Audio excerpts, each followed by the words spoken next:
Pozdravljeni! Danes bom predstavil mojo recenzijo biografije oziroma avtobiografije Adriana Newaya How to Build a Car.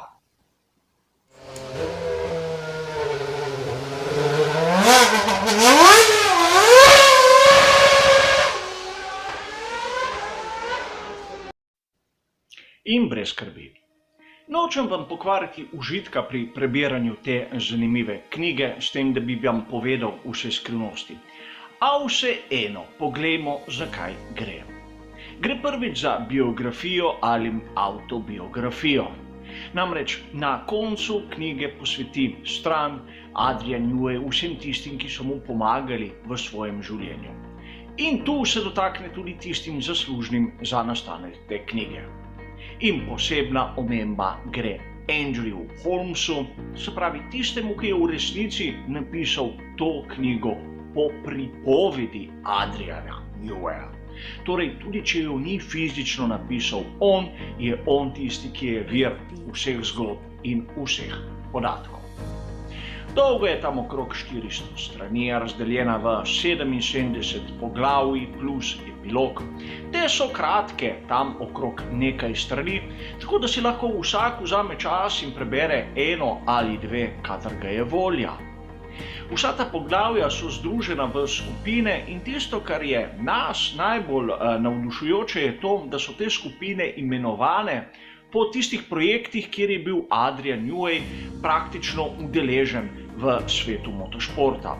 Govorimo o obdobju pri Marchu, kjer je delal na prototipih, na bolidih za serijo Indy v Ameriki, za Formulo 1, seveda Williams, McLaren in na koncu Red Bull. Mnogo je zanimivih anekdot. Od tega, da sta bila v rani mladosti in v istem času, v isti šoli, samo v različnih letnikih skupaj z Jeremyjem Clarksonom. Čeprav Adrian Neway sam pove, da se ne spomni pravzaprav Clarksona v mladosti in da se ga Clarkson bolj spomni kot obratno. A ni važno. Kar je bilo meni bolj zanimivo je to, da že od rane mladosti Adrian Neway je bil posebnež. Namreč sam je priznal, da ko je imel tam okrog 12 let, so vsi njegovi vrstniki sestavljali plastične makete lovcev iz druge svetovne vojne, on je imel raje makete Formule 1. In njegova najljubša maketa Lotus 49, znan bolid, katerega je takrat napravila Tamiya. Tako on sam. In ta ljubezen je prišla na dan tudi v njegovih zrelih letih. A k temu se bom še vrnil.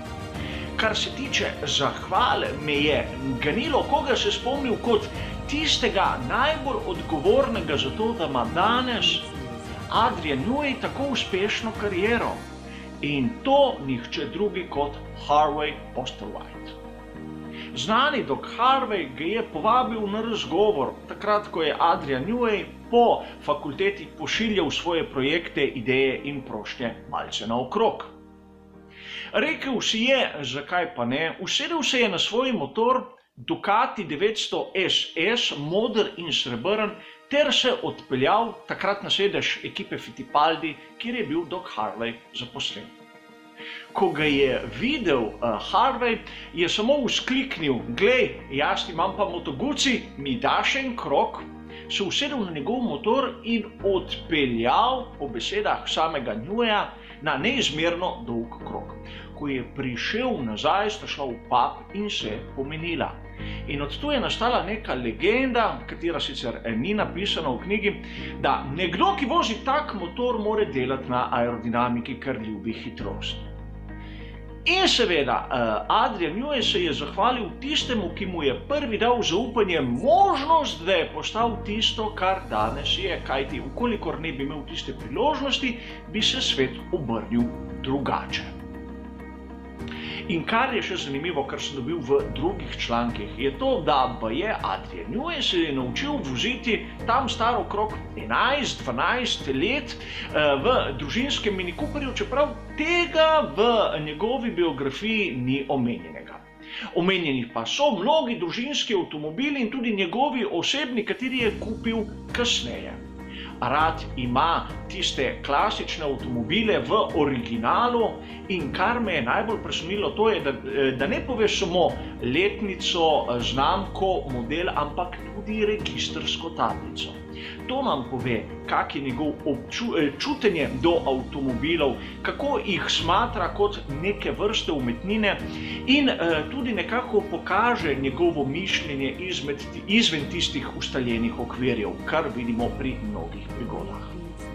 No, v njegovi biografiji se dotakne tako svojega osebnega življenja, kot tistega delovanja v zakulisju raznih ekip Formule 1 in drugih panog motošporta ter seveda svojih projektov. Mnogokrat določene principe razloži tudi z lastnimi skicami, lastnimi risbami, kar da še neko dodalo vrednost tej knjigi. Teh 77 poglavij, kot sem povedal, je danih v razne skupine, a to ne označi vseh bolidov, katerih je zarisal Adrian Newey za določene ekipe. So nekatere pomanjkljivosti, h kateri se bom vrnil, a kar me je najbolj presunljivo je, da malce obračuna z določenimi ljudmi sveta Formule 1. Govorim o njegovem odnosu s Patrickom Headom, govorim z njegovim odnosom z Ronom Dennisom.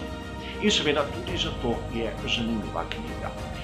En izmed tistih delov te knjige, katerega priporočam vsakomur, kateremu je všeč Formula 1, je pa tista skupina poglavij, katera zaokrožuje obdobje pri Williamsu, imenovana F-16. Govori o smrtni nesreči Ayrtona Senne, videnju Adriana Neweya, kjer sprejme krivdo za določene napake, razloži določene probleme bolida in je nadvse vredna branja. Seveda vredna branja so tudi ostala poglavja, kjer pa pogrešam, bom rekel, določena. Namreč tam v tistem obdobju pri McLarenu imamo skupino poglavij pod imenom MP4/13, nato preidemo kar na MP4/20. Tistega projekta, kateri nikoli ni prišel na progo, imenovan MP4/18, ni, čeprav ga bežno omenja pri nadaljevanju in pri nekako nekem sporu, ki ga je imel že omenjenim z Ronom Dennisom.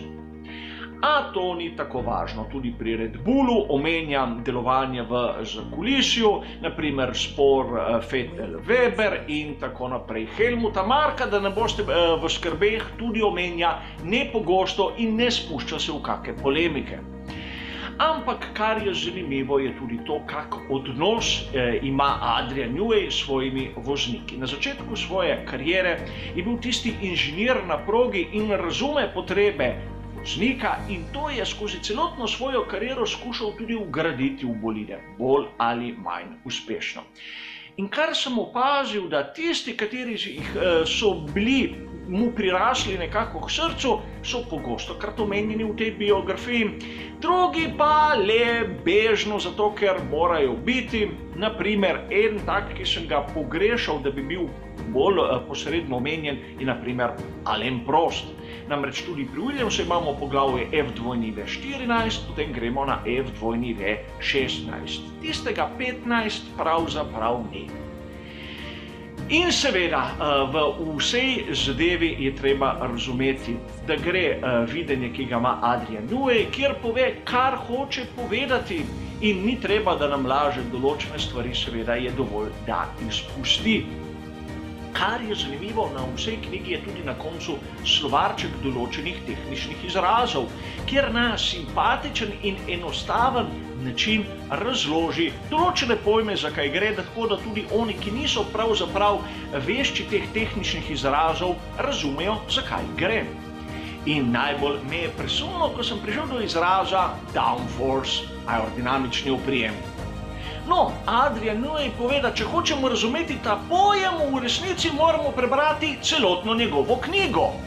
Na koncu poenostavi zadeva, da to je tista sila, ki tlači bolid k tlom v nasprotju s tistim vzgonom, kateri pomaga letalu pri letenju. In seveda, za zaključek, komu priporočam to knjigo? Pravzaprav v branje te knjige ne priporočam. To knjigo bi bilo bolje, da bi razumel vsak navdušenec Formule 1, da bi bolje videl, kaj se pravzaprav dogaja v tem njegovem ljubem športu. In tudi tako bo bolje razumel osebnost Adriana Neweya, kateri je človek, tako kot mi vsi, z napakami, s prednostmi. In če se spomnite, na začetku sem omenil, da kot majhen otrok je rad sestavljal makete bolidov Formule 1, posebej Lotusa 49. No, ko je odrasel, postal uspešen in premožen, si je zamislil tudi malce drugačno maketo v merilu 1:1 in seveda original. Tudi to nam pove nekaj o Adrianu Neweyu in seveda, zakaj je njegova knjiga vredna branja. Hvala za vašo pozornost in nasvidenje.